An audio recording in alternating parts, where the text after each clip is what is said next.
पति पत्नी की एक प्यारी सी अनोखी कहानी। जमुना घर के अंदर घुसते ही पूरे घर में घूम घूम कर देख रही थी, जैसे कोई अफसर अपने ब्रांच ऑफिस का मुआयना करने आया है।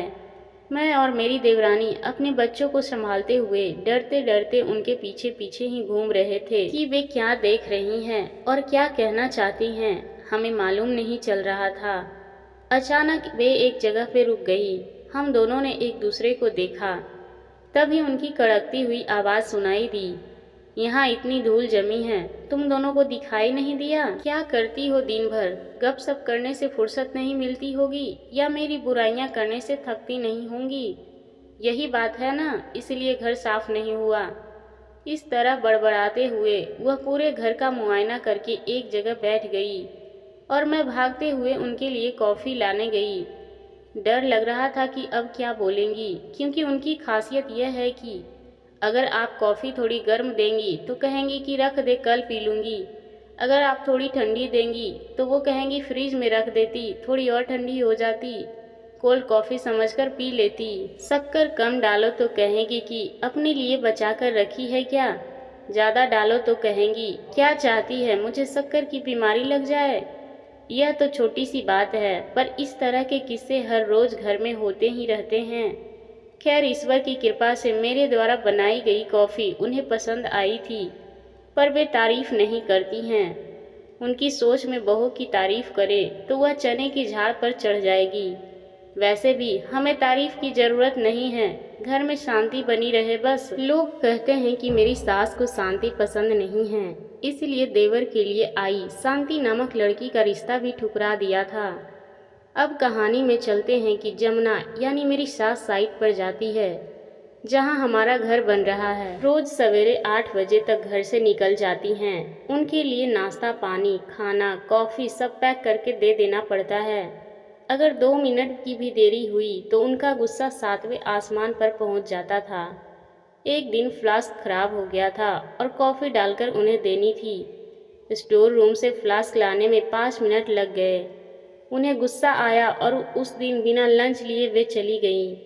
उन्हें लगता था कि वे नौकरी करती हैं और हम दोनों हाउसवाइफ हैं।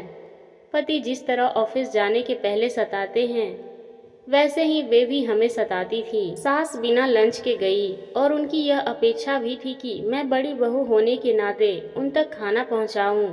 वे लोग यह क्यों नहीं समझते कि हाउसवाइफ सिर्फ खाना ही नहीं बनाती है, बल्कि उन्हें पूरे घर और घर के लोगों की ज़रूरतों और बच्चों तथा घर आए मेहमानों को भी संभालना पड़ता है।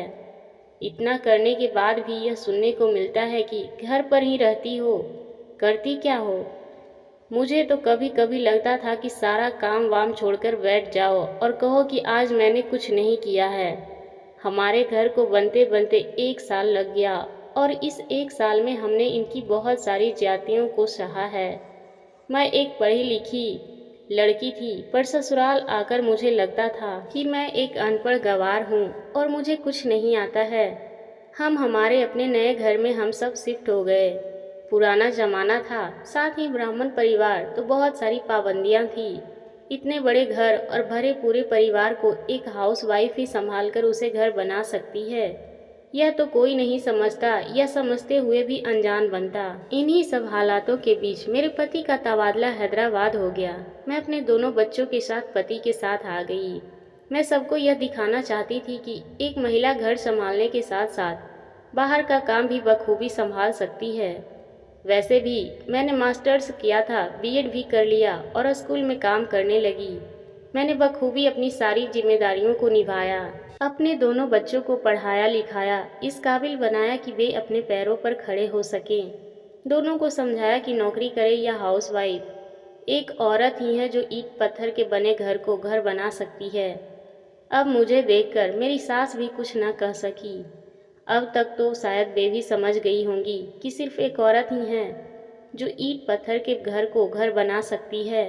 अब तक तो वो शायद समझ गई होंगी कि सिर्फ एक औरत ही है जो अपनी दोनों जिम्मेदारियों को अच्छे से संभाल सकती है। आशा करती हूँ आपको ये कहानी पसंद आई होगी। इस कहानी पर आपकी क्या राय है, हमें कमेंट करके ज़रूर बताएं। कहानी पसंद आई हो तो लाइक और शेयर करना ना भूलें। चैनल पर नए हैं तो प्लीज़ सब्सक्राइब करें। कहानी सुनने के लिए आपका बहुत बहुत धन्यवाद।